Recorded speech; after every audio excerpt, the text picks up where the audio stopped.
যুব সম্মেলনের আয়োজন করা হয়েছে এবং এই সম্মেলনে যেমন বিশিষ্ট সন্ন্যাসী পরম পূজ্য শ্রীমৎ স্বামী প্রদীপ্তানন্দ মহারাজ সাহেব কার্তিক মহারাজকে পরিচিত এবং দিল্লি থেকে এসছে স্বামী আত্মজ্ঞানন্দ মহারাজ আরও বিশিষ্ট সন্ন্যাসীর উপর রয়েছে। এছাড়া আমাদের দেবাশী গৌড় রয়েছেন, যিনি ক্রীড়া ভারতীর সভাপতি, এবং আমাদের অধ্যাপক রয়েছে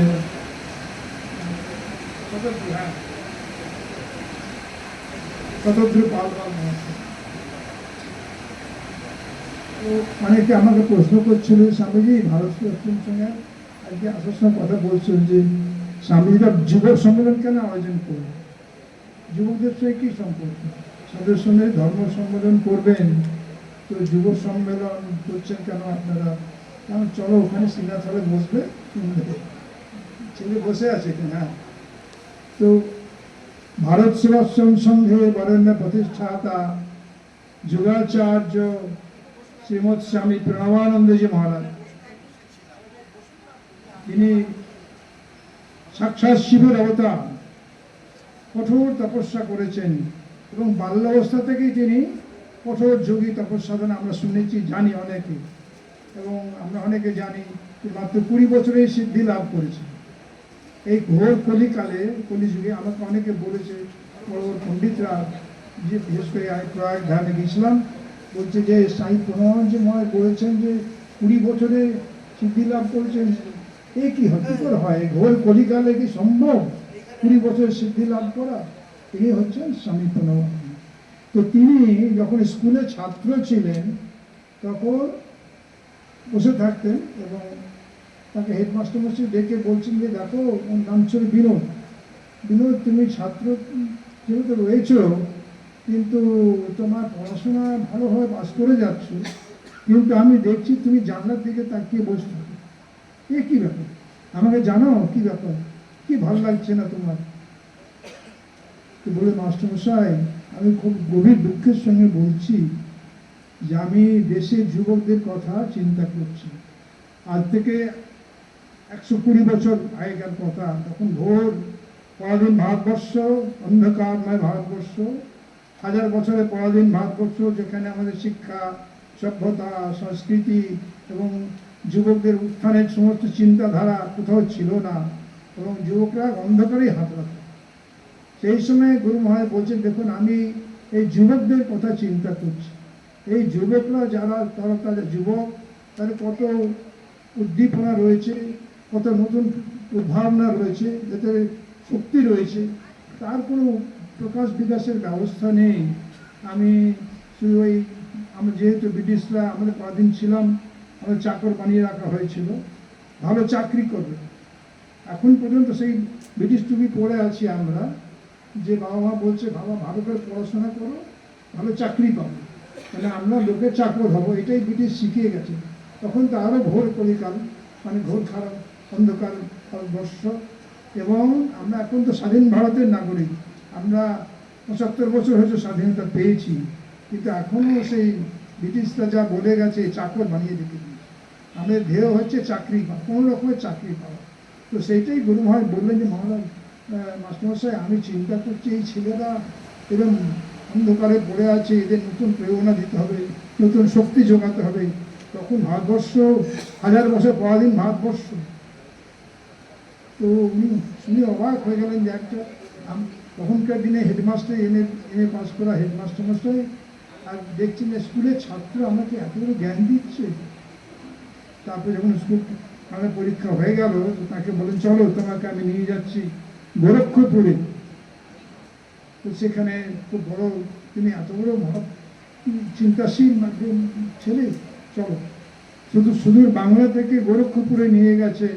তার গুরুদেব ছিল বাবা গম্ভীরনাথজি মহারাজ, গোরক্ষপুর নাম শুনে যোগী, উত্তরপ্রদেশের মুখ্যমন্ত্রী, তার গুরুর গুরু, তখনকার দিনে সবচেয়ে বড় যোগী ছিলেন বাবা গম্ভীরনাথজি। তো তার কাছে যখন নিয়ে গেছে, স্বামীজি বলছেন সে কথা, বলছে আরে इसको क्यों लाया मेरे पास? উনি ঘাবড়ে গেছে, নিয়ে কি হেডমাস্টার ঘাবড়ে গেল, আমি ছেলে, একটা ভালো ছেলেকে নিয়ে এসেছি, আর মাস্টারমশাই কেন যা আমার পাস? इनका सब कुछ हो गया। সে কি বলছি, এ সব কিছু হয়ে গেছে, তুমি আমার কাছে এনেছো কেন? একটা যুবক ছেলে, খানের পর থেকে 15, 16, 17 বছর তখন বয়স, তাকে বলছেন সব কিছু হয়ে গেয়া, অত বড় যোগী। যাই হোক, তিনি তার দীক্ষা নিয়েছে, মাত্র 35 সিদ্ধি লাভ করছে। সেসব কথা অন্যদিকে চলে গেলাম আমি। তিনি প্রথম থেকেই যুবকদের ভালোবাসতেন, যুবকদের কথা চিন্তা করতেন। যখন তার একটা বিরাট চেহারা ছিল, বিরাট শক্তিশালী চেহারা, বিরাট সাড়ে শপথ ব্রহ্মা, এবং নন বৈঠক করতেন, যে চেহারা ছিল আমরা কারো যেরকম চেহারা নেই। আজ পর্যন্ত একবার গুরু মহাদেব একটা সিরিয়াল টিলেশনও হয়েছিল, কিন্তু একজন লোকে পাওয়া যায়নি ওরকম চেহারা। কিন্তু যেমন শক্তি ছিল, শারীরিক শক্তি, 5000 বার নন বৈঠক করতেন, মুগুর ভাজতেন। ভাবতে পারা যায় শরীর চর্চা করতে, কত আধ্যাত্মিক শক্তির আধার ছিল সারাদিন। তো শারীরিক শক্তির উপর আমাদের তো একজন বড় সিনেমা যে প্রডিউসার প্রচুর চেষ্টা করেছিল, স্বামী ওইরকম আমরা বডি পাচ্ছি না, খুঁজে পাচ্ছি না। এত শারীরিক শক্তি গেল বাদ দিলাম, আধ্যাত্মিক শক্তি যে আধার ছিল ভাবতে পারা, সেই শক্তি তো যখন সিদ্ধি লাভ করেছে মাত্র 20 বছর বয়সে, আমার বাংলায় ফিরে গেছেন, কাশি ধামে বিভিন্ন জায়গায় তপস্যা করেছেন, গোরখ করে। তো বলেছেন তিনি, তার শ্রীমুখ থেকে বেরিয়েছিল কথা, প্রথম যুগ মহাজাগরণের যুগ, মহামিলন, মহাসমন্বয়ের যুগ, মহামুক্তির যুগ।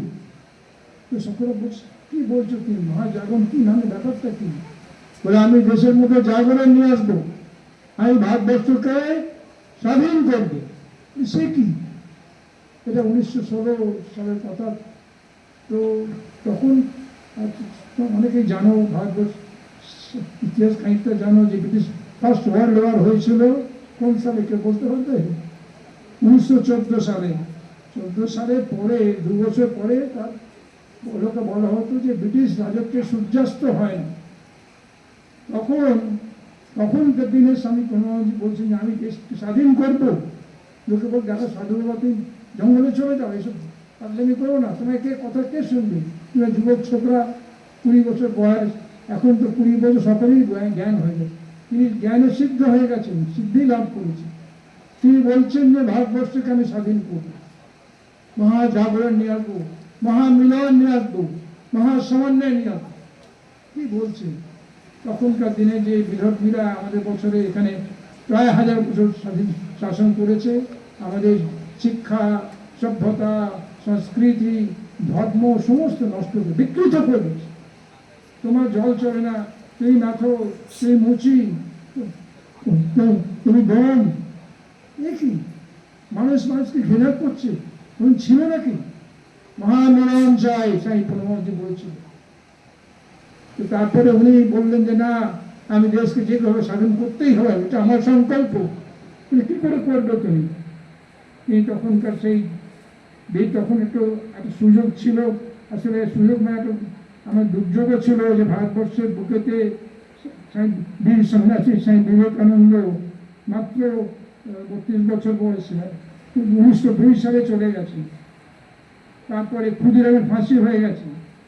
তারপর কেশব সেন এত বড় তেজস্বী নেতা ছিলেন, ধর্মীয় চেতনা দেখাচ্ছিলেন, তারও 1910 সালে চলে গেছে।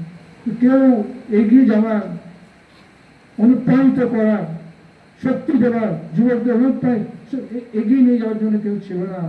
গুরু মহারাজ অর্থাৎ স্বামী প্রণবানন্দজি মহারাজ মাত্র 20 বছর বয়সেই সেই যুবকদের ডাক দিলেন যে তোমাকে চলো দেশের জন্য বলিদান করতে হবে। তখনকার দিনে আমরা ওই বাংলা একই ছিল, বিশেষ করে বরিশাল, ফরিদপুরের নাম অনেকে শুনেছেন। ভীষণ মেধাবী ছিল এবং খুব তেজস্বী ছিল। তখনকার ছেলেরা স্কুল কলেজ ছেড়ে গুরু মহারাজের যে শক্তি, যে বিরাট তার যে শারীরিক শক্তি, তার যে আধ্যাত্মিক শক্তি, যে সাংগঠনিক শক্তি দেখে দেখে অবাক হয়ে সকলে তার কাছে আসতো। বলে দেখো তোমরা আমার কাছে রাত্রেবেলা আসবে, কারণ ব্রিটিশ শাসন এত কড়া ছিল, সবকে অ্যারেস্ট করে নিত। রাত্রেবেলা এরকম গুরু মহারাজের কাছে আসতো, রাতের 12টার পরে, আবার 4টের সময় চলে যেত।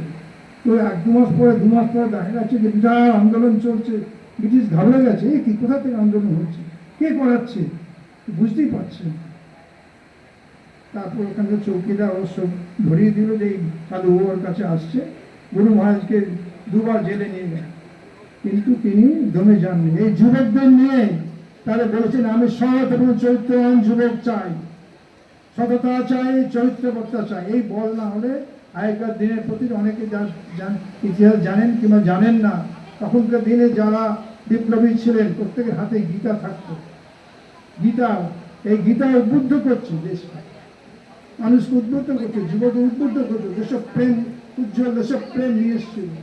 সেই গুরু মহারাজ বলেছেন সৎ এবং চরিত্রবান যুবক হতে হবে, তবেই দেশকে ভালোবাসতে পারবে, তবেই দেশের শিক্ষা দিয়েছিলেন, অনুপ্রাণিত করেছিলেন।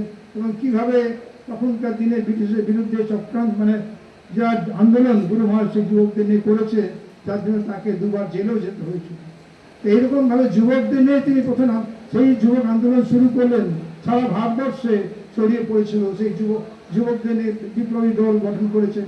আপনার হয়তো আমাদের ইতিহাসটা ভুলিয়ে দেওয়া হয়েছে, অনেকেই জানেন না যে ভারতের বাংলার যুবকরা কীভাবে প্রাণ দিয়েছিল, ভারতের স্বাধীনতার জন্য কীভাবে বাংলার ছেলেরা জীবন দিয়েছে, কী কষ্ট অর্জন করছে, কী তিতিক্ষা, ত্যাগ তিতিক্ষার মাধ্যমে ভারতবর্ষের এই স্বাধীনতা পেয়েছি, এইসবকে ভুলিয়ে দেওয়া হয়েছে।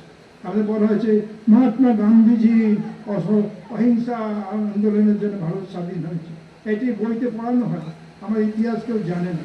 কীভাবে ইতিহাসকে বিকৃত করা হয়েছে, ইতিহাস তো অনেক বিকৃত হয়েছে।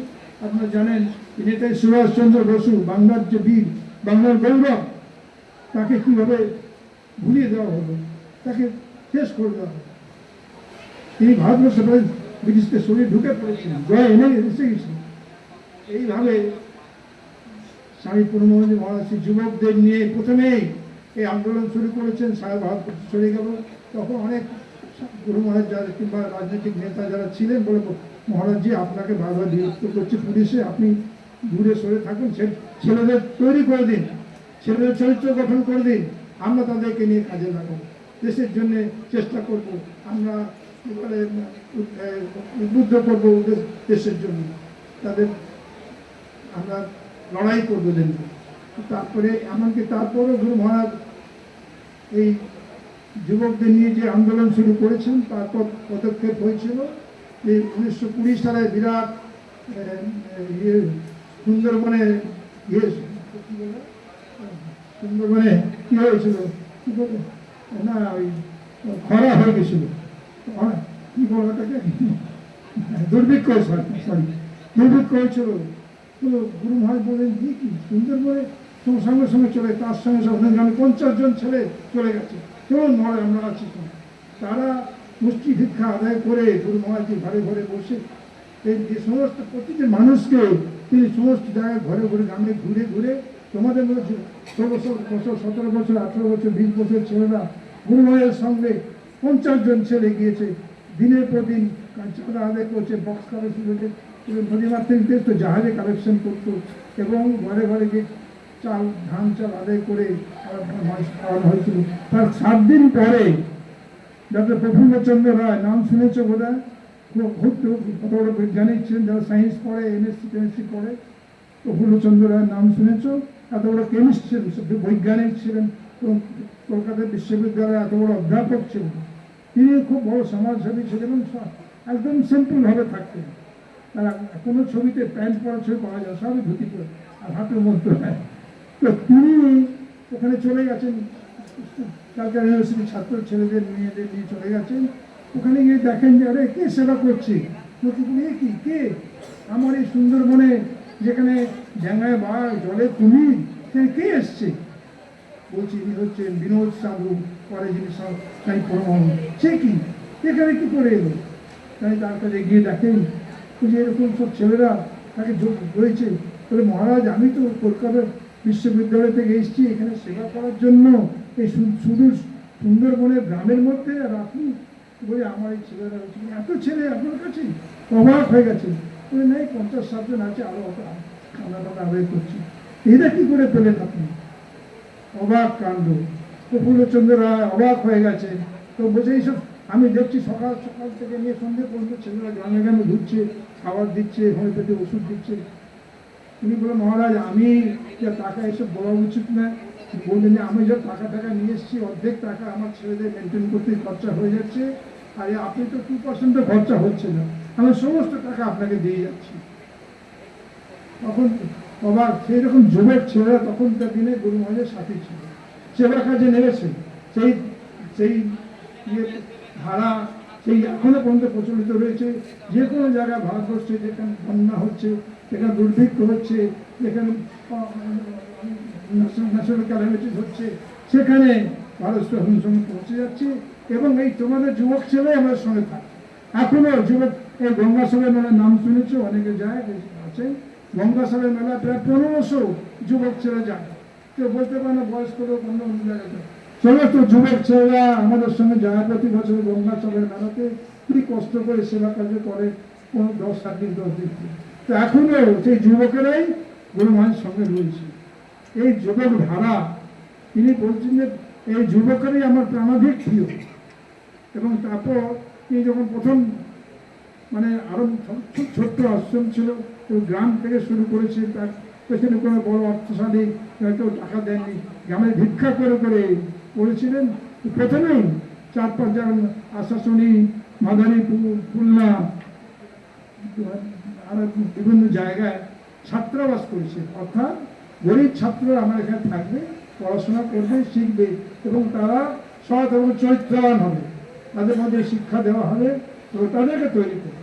এই গুরু মহারাজ যুবকদের নিয়েই কাজ করছে। এই ভারত সেবাশ্রম সংঘ যুবকের একজন আমাকে একটি বাচ্চা মেয়ে প্রশ্ন করেছিল যে স্বামীজি, স্বামী প্রণবানন্দ মহারাজ এই যুবকদের হলেন কি করে? আমি বললাম, বুঝে বললাম, আজ পর্যন্ত আমি অনেক মহাপুরুষের জীবনী পড়েছি, কলেজে পড়ে মেয়েটি, তো অনেক মহাপুরুষের জীবনী পড়েছি, অনেক সাধকের জীবনী পড়েছি, কিন্তু এই যুবকদের নিয়ে নাড়াচাড়া করেছেন, যুবকদের নিয়ে কাজ করেছেন, এই তো কোনো মহাপুরুষ। আমি হচ্ছেন স্বামী প্রণবানন্দ। যুবকদের নিয়ে যুবকদের নতুন প্রেরণা জুগিয়েছেন, নতুন শক্তি জুগিয়েছেন, নতুন অনুপ্রেরণা। তিনি একটা বিরাট প্রেরণার স্রোত হচ্ছেন স্বামী প্রণবানন্দ। শিবের মহাশক্তি, তিনি করে দীক্ষা দেওয়ার জন্য তপস্যা করেননি, তিনি করেছেন দেশের জন্য। তিনি বলছেন আমার তপস্যা হচ্ছে দেশের জন্য, জাতির জন্য, সমাজের জন্য। আমি নিজের শিষ্য ভারতী করেননি, তোমার যুবকদের মধ্যে নতুন প্রেরণা দিয়েছে, নতুন শক্তি দিয়েছে, অনুপ্রাণিত করেছে। ওঠো ওঠো, উত্তিষ্ঠত, জাগ্রত, তপ্ত বারান্বিত ওঠো, এই আদর্শটি উদ্বুদ্ধ করছেন ছিলেন একমাত্র স্বামী প্রণবানন্দ মহারাজ। তিনি তখন থেকে সেই ব্রিটিশ আমলে কি দৌর্জন্য প্রথার ব্রিটিশ কি তাদের শাসন ছিল, তা সত্ত্বেও তিনি গর্জে উঠেছেন তখনকার দিনে, এবং বলেছিলেন যে আমি ভারতবর্ষের মধ্যে প্রাচীন ভারতের সংস্কৃতিকে আবার পুনরুদ্ধার করব। আপনারা জানেন, হয়তো জানেন না সকলেই, অধিকাংশ 90% লোকে হচ্ছেন মানে স্বাধীন ভারতে জন্মগ্রহণ করেছে, পরাধীনতার কষ্ট, পরাধীনতার যে প্রতীক্ষা কিছু জানেন না আপনারা, কি কষ্ট করে মানুষ আমরা তখনকার দিন মানুষ সমাজে বেঁচে ছিল। তাদের মধ্যে স্বামী প্রণবানন্দ আজ থেকে 100 বছর আগে, 110 বছর আগে ঘোষণা করেছে যে ভারতবর্ষের মধ্যে আমি সেই শক্তি নিয়ে আসবো, আমি জাগরণ নিয়ে আসবো, যাতে ভারতবর্ষের প্রাচীন আমার উনি বলেছেন ভারত ভুলিও না, তুমি ঋষির বংশধর, তোমার ধর্ম সমাজ, তোমার শিক্ষা সভ্যতা ঋষির হস্তে গঠিত। তোমার ব্যাস, বশিষ্ঠ, বাল্মীকি, সুখ, সমীর, শঙ্করাচার্য, জনক, যুধিষ্ঠির, রামচন্দ্র, তাদের পবিত্র সমেত আমাদের মধ্যে প্রবাহিত হচ্ছে। আমরা কাদের বংশধর গরিব, তাদের এই রক্তের ধার আমাদের মধ্যে রয়েছে, কিন্তু আমাদেরকে 1000 বছর পরাধীন ভারতবর্ষ কেউ বাই শোধ করেছেন, কেউ বাই পলিসি করেছেন, আমার ধর্মকে, আমার সভ্যতাকে, এবং বিদেশরা জানতো, বুদ্ধি বা বিদর্ভীরা জানতো যে ধর্মটাকে নষ্ট করতে হবে। ভারতবর্ষ ধর্মের প্রাণ কেন্দ্র, প্রতিটি মানুষের মধ্যে এই ধর্মটাকে নষ্ট করতে হবে। কীভাবে পদেশভাবে, কীভাবে বুদ্ধিপূর্বক শিক্ষার মধ্যে কীভাবে ঢুকিয়ে দেওয়া হয়েছিল, ধর্মকে প্রথমে নষ্ট করে। সুতরাং আপনারা জানেন, অনেক জায়গায় জন্ম থেকেই এসছে, আমি জানি না ছেলেরা, কিন্তু কলকাতার মধ্যে 90% লোক এখনো সর্বসাধারণত ধর্ম কিছু মানে না। না না, আমরা ধর্ম তুমি মানি না, আমরা সেকুলার, আমরা পুজো পাঠ যাই না, বাবা মা মারা গেলে মুন্ডন হন না, শ্রদ্ধা করেন না, না আমরা এইসব আধুনিক না। এখন 75 বছর ভারতবর্ষ, কিন্তু স্বামী প্রণবানন্দ মহারাজ আজ থেকে 110 বছর পূর্বে ঘোষণা করেছিলেন ভারতবর্ষের মধ্যে প্রাচীন ঋষি মহিলা যে আমাদের কত ঋষি মহিলা কি ত্যাগ, কি তপস্যা, কি তাদের পরীক্ষা, কি জ্ঞান, সবকে আমাদের ভুলিয়ে দেওয়া হয়েছে। এই জ্ঞানের পুনরায় বিকাশ প্রকাশ চেয়েছেন ভারতবর্ষের মধ্যে। এই যে স্বামীজি বলছেন ভারত, ভা মানে প্রতিভা ভারতবর্ষ রয়েছে, সেই প্রতিভার মধ্যে আমরা ডুবে রয়েছি।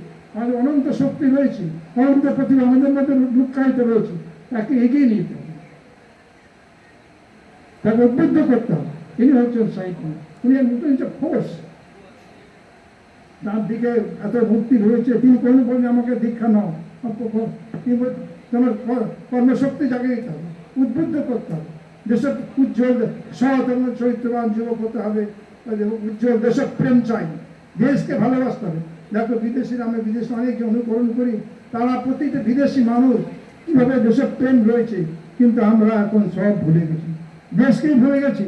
আমার নিজের ব্যক্তিগত, ওই যে ব্রিটিশ শিখিয়ে দিয়ে গেছে যে আমাদের ইট ড্রিঙ্ক অ্যান্ড বি মেরি, খাও পিও মস্তি করো, নিজের ঘর, নিজের বাড়ি, নিজের ছাড়া কিচ্ছু বুঝে না। Man is a social animal, মানুষ একজন সামাজিক প্রাণী, সমাজকে ভুললে চলবে না। সমাজ আমাদেরকে বড় করছে, সমাজে ইলেকট্রিক চলছে, পাখা চলছে, কে করবে? সমাজ করছে, মাইক বাজছে, কে বাজছে? সমাজ তৈরি করছে। কিন্তু আমরা নিজে বড় হয়ে বড় ইঞ্জিনিয়ার হয়ে গেলাম, ডাক্তার হয়ে গেলাম, ব্যাস সেখান থেকে বাড়ি করে ঘুরে পাচ্ছি, সমাজকে ভুলে যাচ্ছি। সমাজের জন্য চিন্তা করতে হবে, সমাজকে প্রেরণা দিতে হবে, সমাজকে ভালোবাসতে হবে। সমাজ আমাকে বড় করেছে, আমি সমাজে কি দিয়ে গেলাম? এরা কত যুবক বয়সে 60 বছর 70 বছর পরে তারা অনেকে অনুতপ্ত হয়ে আমাদের কাছে আসেন, বলেন দেখুন আমার ছেলে বিদেশে রয়েছে, কেউ দেখছে না, আমি কি শিক্ষা এত টাকা রোজগার করলাম, ছেলেকে এত করে পড়ালাম, সে আমাকে এই বলছে, কেউ জল দেওয়ার লোক নেই, আমরা বাবা মা দুই বুড়ো বুড়ি ঘরে পড়ে আছি, কেউ দেখার লোক নেই। ছেলে বলছে তুমি ওল্ড এজ হোমে চলে যাও, নার্সিং হোমে চলে যাও, আমি এই হচ্ছে অবস্থা। তো স্বামী প্রেমানন্দ মহারাজ কি শিক্ষা দিয়েছেন? দেশ শ্রদ্ধাবান নবতে জ্ঞানম তৎপর সংযতি, অর্থাৎ শ্রদ্ধা চাই, বাবা মাকে প্রণাম করে, পিতৃদেব ভব, মাতৃদেব ভব, আচার্য দেব ভব। গুরু মহারাজ বড়দের বাবা মাকে প্রণাম করবে, যারা শিক্ষিত, যারা আচার্য, আমাদের মাস্টারমশাই, যারা গুরুজন, তাদেরকে প্রণাম করবে, তবে জ্ঞান লাভ হবে। কিন্তু আমাদের কি কালচার এসেছিল মাঝে, আপনারা জানেন, এসব খারাপ কথা বলতে চাই না। তো স্বামীজির গুরু মহারাজ শিক্ষা দিয়েছেন, এই করলে আমাদের জ্ঞান। তারপরে পূজা পাঠ মানে তো বলে প্রণাম করবে, প্রণাম ট্রাম করে কি হবে? প্রণামটা মনটা কি, মনটাকে প্রণাম, মনটাকে নমন করতে হবে, নমন করছে কেন? মনটাকে দিতে। আমার বাবা মারা কি বলে, বাবা মন দিয়ে পড়ো, মনটা দেবো কোথা থেকে? মনটা তো চঞ্চলে ঘুরে পাচ্ছে, মনের মতো খারাপ লোক কিছু নেই। মন হচ্ছে মাছি, যত দুর্গন্ধ যেখানে খারাপ সেখানে মন চলে যাচ্ছে, মাছি চলে যাচ্ছে, ঠিক সেরকম মনটাও চলে যাচ্ছে। আমাদের মনটা সবচেয়ে খারাপ দিকে চলে যাচ্ছে, সেখান থেকে আমাকে ভালো করতে হবে। মানুষ হচ্ছে মননশীল জীব, চিন্তা করতে হবে যে আমি খারাপ কাজটা করবো না, আমি অসৎ কাজ করবো না, আমি সৎভাবে জীবনযাপন করবো। সৎভাবে জীবন করাটা খুব কষ্টকর, অসৎভাবে চললে সাময়িক খুব আনন্দ পাওয়া যায়, কিন্তু লাস্টে খুব কষ্ট। মনে রাখবে তোমরা, অসৎভাবে একটা মিথ্যা কথা বলে, অসৎ আচরণ করে সাময়িক আনন্দ পাওয়া যায়, সাময়িক লাভ পাওয়া যায়, সাময়িকভাবে উন্নতি হয়, কিন্তু পরে তাকে কষ্ট পায়। এটা একেবারে নির্ধারিত সত্য, একদম প্রমাণিত সত্য। এবং তোমরা অনেকে দেখেছো, এখন কিছুদিন পূর্বে যায় রাজনীতি সে বলতে চাই না, রাজনীতি বুঝাতে চাই না। এরকম গুরু মহারাজ চেয়েছিলেন সৎ এবং চরিত্রবান যুবক, তারা কর্মঠ হোক। আমরা সব কাজ করেই ভুলে গেছি, আমরা বিএ পাস করেছি, এখন এসব কাজ করতে পারি না। কর্মঠ হতে হবে, যে যত কষ্ট করবে। আমি একটা কথা আছে না যে শ্রদ্ধাবান তো নিশ্চয়ই শ্রদ্ধা চাই, এবং আমাদেরকে কষ্ট করতে হবে। কষ্ট না করলে কেষ্ট পাওয়া যায় না, কথা আছে না বাংলা, এটা ফালতু কথা নয়। কষ্ট করতে হবে, যে জীবনে যত কষ্ট করে বড় হবে সেই আনন্দ পাবে। হ্যাঁ, এটা নির্ধারিত সত্য, কষ্ট করতে হবে। ছাত্র অবস্থায়, যুবক অবস্থায়, এখন যা বয়স, আর 25 বছর পর্যন্ত কষ্ট করবে, কষ্ট করে বড় হবে না। মা মশাই টাঙিয়ে দিচ্ছে, দিদি কাপড় কেচে দিচ্ছে, আরে তুমি নিজের বিছানাটা করো, নিজে করো। কষ্ট না করে কি করে শিখবে তুমি? না, আমার ছেলেকে বলবেন না, ছেলে পড়াশোনা করে, তুমি নিজের কাজ নিয়ে করবে না, তো মা করে দেবে? ছি ছি ছি, তো এটা কষ্ট করতে হবে জীবন থেকে। এখন যে আজকালকার হয়ে গেছে শিক্ষা, এখন বিদেশি শিক্ষা, বিদেশি কালচার এসে গেছে, যারা ছেলেদেরকে ডিস্টার্ব করছে, ছেলেরা পড়াশোনা করছে, তো পড়াশোনা করে ব্যাস আর সমাজ কিছুই করতে পারছে না, কোনো কষ্ট করতে। যত সহজে কাজ করা যায়, যে যত কষ্ট করবে, যে কঠোর পরিশ্রম করবে, তার বিকল্প নেই। পরিশ্রমের কোনো বিকল্প, প্রত্যেকে মনে করবে আমার কঠোরতা অবলম্বন করতে হবে জীবনে। যে যত কঠোরতা অবলম্বন করবে, যে যত আদর্শ পালন করবে, যে যত পরিশ্রম করবে, তার ফলটা অবশ্যই পাবে। এখন নয়, কিন্তু ভবিষ্যৎটা প্রত্যেক ভবিষ্যৎ চিন্তা করে। ভবিষ্যৎ কাকে বলে? যে আমি 10 বছর পরে, 20 বছর পরে কি হব, তার জন্য একটু চিন্তা করলেই হবে না। তার জন্য কঠোর পরিশ্রম করতে হবে। সৎ এবং সততার মাধ্যমে, চরিত্রতার মাধ্যমে। চরিত্র না রাখলে, একটা কথা আছে না ইংরেজিতে, if money is lost, something is lost, if health is lost, again something, but if character is lost, everything is lost. তো ক্যারেক্টার সৎ করতে হবে, চরিত্র, সততা চাই। এবং এটাই গুরু মহারাজের নির্দেশ ছিল, সততা এবং চরিত্র, এবং তার সঙ্গে শ্রদ্ধা ভাবাকে প্রণাম করতে হবে, এবং উজ্জ্বল দেশপ্রেম চাই। দেশপ্রেম মানে কি? লোককে ভালোবাসবেন। গুরু মহারাজ বলেছেন, ধর্ম কি? ত্যাগ, সংযম, সত্য, ব্রহ্মচর্য। তো ত্যাগ মানেটা কি? বেদের খবর পড়লে ত্যাগ হচ্ছে না। ত্যাগটা হচ্ছে অপরকে ভালোবাসা। নিজের ক্ষুদ্র স্বার্থ ত্যাগ করে আমি অপরকে ভালোবাসি। আমার ভালো জিনিস খাবো, অন্যকে দেবো না। আমি নিজে বড় হয়ে অন্যকে বড় হতে দেবো না। আমি বড় হচ্ছে, অন্যকে ল্যাং মেরে করলাম। এই বাঙালি কালচারে আমি অনেক কত ভালো বলেন, স্বামীজি আমার বন্ধুর সঙ্গে একসঙ্গে ব্যবসা করতাম, তো টাকা নিয়ে পাঠিয়ে দিয়েছে। কিন্তু কোনো পাঞ্জাবি, কোনো গুজরাটি, কোনো মারাঠি জিজ্ঞেস করুন তার বন্ধু বান্ধব করতে, ভাই আর নিজে ভাই বোনদের ভাই ঝগড়া হচ্ছে, টাকা নিয়ে পালিয়ে যাচ্ছে। এটা বিক্রে করে, এটা সততা চাই। ও নিজেকে বাঙালি আমাদের কালচার হয়েছে না, আমি এখন তাড়াতাড়ি খুব বড় হয়ে যাবো, খুব বড় টাকা ইনকাম হবে, তাকে ইন দ্য লং রান হারতেই হবে, তাকে কষ্ট পেতেই হবে। এটা হচ্ছে ঋষিমুনিরা বলেছেন, ভগবানের আশীর্বাদ রয়েছে। ভগবান এটা মিথ্যা কোনো হতে পারে না। সুতরাং প্রত্যেকে প্রতি কষ্ট সহিষ্ণু হও। জীবনে বড় হতে হলে কষ্ট করতেই হবে জীবনে। যে যত কষ্ট করবে তত বড় হবে। প্রথম জীবনে খুব যে যত কষ্ট করো, 25 বছর পর্যন্ত কষ্ট করো, 30 বছর পর্যন্ত কষ্ট করো, তারপরে তুমি বড় হবে, তারপরে তুমি আনন্দ পাবে। এই কষ্টের ফল অবশ্যই পাবে। তুমি ব্যবসা করো, তুমি মাস্টারি করছো, তুমি শেখাচ্ছ, কিন্তু কষ্ট করতে হবে, কঠোর পরিশ্রম চাই, তার বিকল্প নাই। এটাই স্বামী প্রণামের শিক্ষা। তুই ধ্যান করলেই হবে না, গুরু মহারাজ করে বলেননি, কঠোর পরিশ্রম করতে হবে। সনাতন আমাদের সন্ন্যাসীদের বলেছেন, আমাদের সন্ন্যাসীরা এখনো বলেছেন দিনে 2 বার নিয়মিত ধ্যান করবে। আসুন, এখনো সন্ন্যাসীরা, আমাদের সন্ন্যাসীরা ধ্যান করছে। তোমরা প্রতিদিন নিয়মিত 10 মিনিট করে ব্যায়াম করবে। শরীরকে সুস্থ রাখতে হবে, শরীরকে বলিষ্ঠ রাখতে হবে, শরীরকে নষ্ট করবে না। অযথা ব্রহ্মচর্য পালন যে না করো, শরীর নষ্ট হয়ে যাচ্ছে। কেউ জানেই না ব্রহ্মচর্য কাকে বলবে। আমাদেরকে এসব ভুলে দেওয়া হয়েছিল। স্বামী প্রণামজি মহারাজ বলছে, আমাদের বইতে সামনে বই দিয়েছে না, ব্রহ্মচর্য সংযমনী চাট রয়েছে, ওগুলো ফলো করবে, তাহলে জীবনে বড় হতে পারে। এটা স্বামীজিদের জন্য নয়, এটা তোমাদের মতো যুবক ছেলেদের জন্য, জীবনকে তৈরি করার জন্য। সেই যে উপদেশ দিয়ে গেছেন স্বামী প্রণামজি মহারাজ, তোমরা সে পালন করবে, তবে দেখবে জীবনে এখন না 10 বছর পরে তার ফল অবশ্যই পাবে। তিনি হচ্ছেন স্বামী প্রণামজি মহারাজ, আশীর্বাদ রয়েছে। তো আজকে অনেকক্ষণ বলে ফেললাম, এইসব বড় বিদগ্ধ মনীষীরা রয়েছেন, তারা মানিয়ে দেবেন। আমি গুরু মহারাজের যে প্রেরণামূলক শক্তি, যে আধ্যাত্মিক শক্তি, যে প্রেরণা, যার জন্য তিনি আবির্ভূত হয়েছেন, তিনি এমন ঘোর ঘনঘটা গীতায় যদা হেলা হি ধর্মস্য গ্লানির্ভবতি ভারত অভ্যুত্থানম অধর্মস্য তদাত্মানম সৃজাম্যহম। যখন যখন ধর্মের জ্ঞানী হয়, ঠিক সেই সময় তিনি আসেন। তো কোথায় চলে গেছে 1000 বছর পরাধীন ভারতবর্ষ, আমার ধর্ম, সংস্কৃতি, সভ্যতাকে নষ্ট করে দেওয়া হয়েছিল, আমরা অন্ধকার ঘটে গিয়েছিলাম। দেখুন ভারতবর্ষ কোথায় যাচ্ছে, মোদীজি আবার কোথায় নিয়ে চলে যাচ্ছে। কেউ ভাবতেই পারে না ভারতবর্ষ এত উচ্চ স্তরে চলে যাবে। আমাদের মধ্যে রয়েছে প্রতিভা, তাকে আমাদের প্রধানমন্ত্রী এগিয়ে দিচ্ছে। আমাদের মধ্যে সে সুশক্তি শক্তি রয়েছে, তাকে এগিয়ে দিচ্ছে। তো শ্রী গুরু ভাই আশীর্বাদ তোমার নাও, তোমার যুব সম্মেলনে কষ্ট করে এসেছো, আর বিদগ্ধ মনীষীরা আরো তোমার অনুপ্রাণিত করে তোমার শক্তিকে জাগিয়ে দেবেন। গুরু ভাই আশীর্বাদ দাও। গুরু মহারাজ ছিলেন ছাত্রদের প্রকৃত বন্ধু, তাদের কি তাদের উন্নতি হয়, তাদের শক্তিটা বৃদ্ধি পায়, তাদের মধ্যে প্রেরণা আছে, হতাশা হওয়ার কিছু নেই, থেমে আছেন তারা